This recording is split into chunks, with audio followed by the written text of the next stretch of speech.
Hey YouTube, Audio Olympian here, back with another video coming to you from Audio Olympia, where the world meets through music, movies, and speakers. Okay, today's video we're going to be talking about a topic, or at least a product, that I've been rocking in my systems here for probably close to 10 years. And I just realized I never really made a video about them, and I use them a lot. I have a lot of them, and that is the EMOTIVA amplifiers. So stick around, we'll get into that video.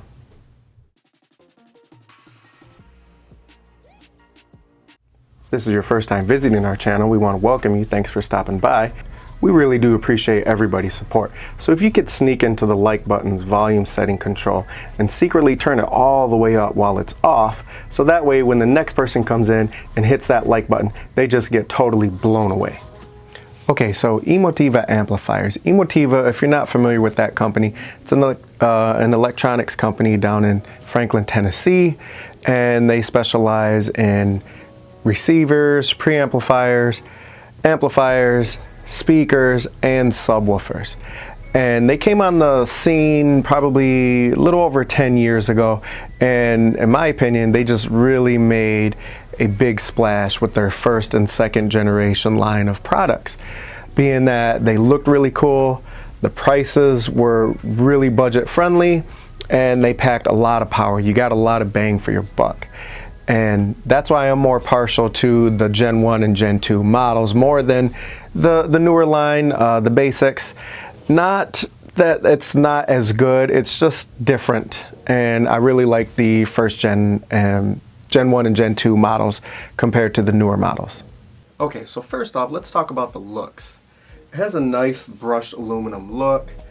It has that nice blue glow there that's kind of reminiscent of Macintosh. So I believe that probably is to give you a little bit more feel of a higher end type product, because we all know that blue glow with the Macintosh color that's associated with Macintosh amplifiers.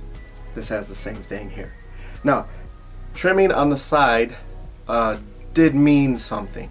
In the very beginning, the Gen 1s, I believe, had the silver trim. So even with the silver trim, that still looked really, really cool with the black and the silver trim there. So it had a great, great look to it.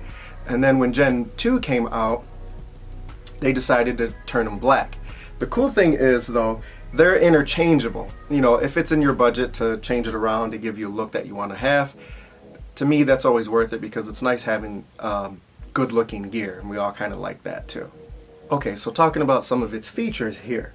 This actually is a monoblock. This is the XPA 100. So even though it does have two sets of binding posts, what that's for is if you have a speaker that is bi-wireable, meaning a speaker with two sets of binding posts in the back, so you would have two sets of speaker cables going into one speaker. It's the same signal, it doesn't boost it up more, but what it does, it's going to separate that sound a little bit better. So that's a plus there. Not a lot of amplifiers in this price range come with that option there. So I want to say when this first came out, I believe these monoblocks, they were probably around $499 to $599, which I think is a really good budget price for a monoblock amp that actually is 250 watts.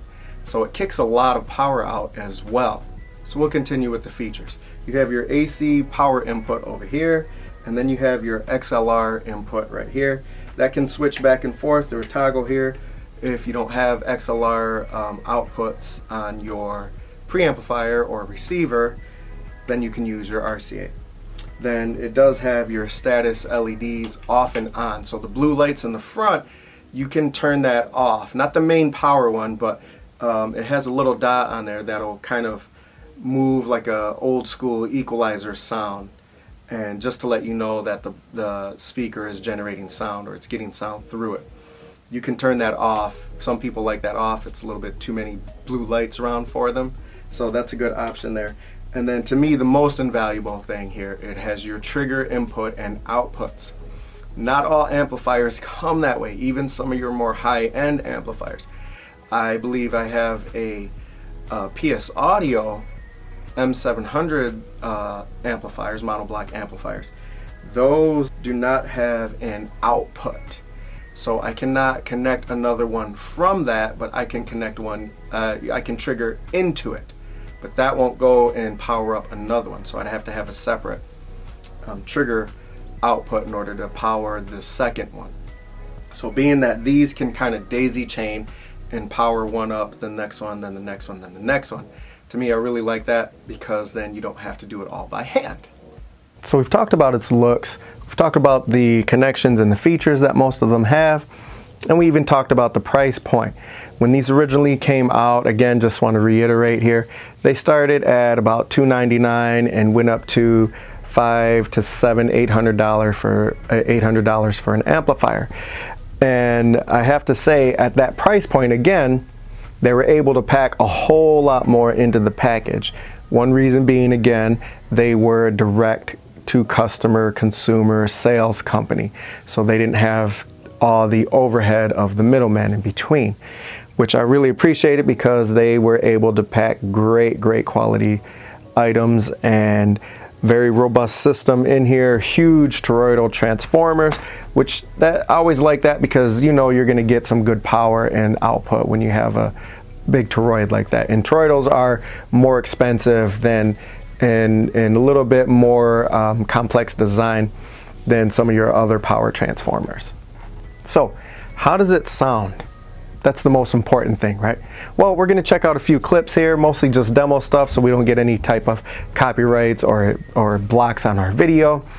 But just to give you a little bit of an idea, right? You're not going to get the full quality of what it's going to sound like for you, but then I'm going to come back and explain what it sounds like for me here.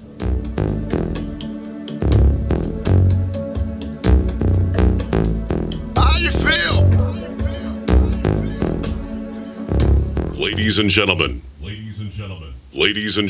may I have your attention, please? May I have your attention, please? You are about to experience now the future of sound based on a revolutionary new system called Oro 3D.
Oro 3D makes cinema feel like you're really there, participating in the action. Okay, so I always get really excited when I get to listen to my system, turn everything on, and everything's just working perfectly, right?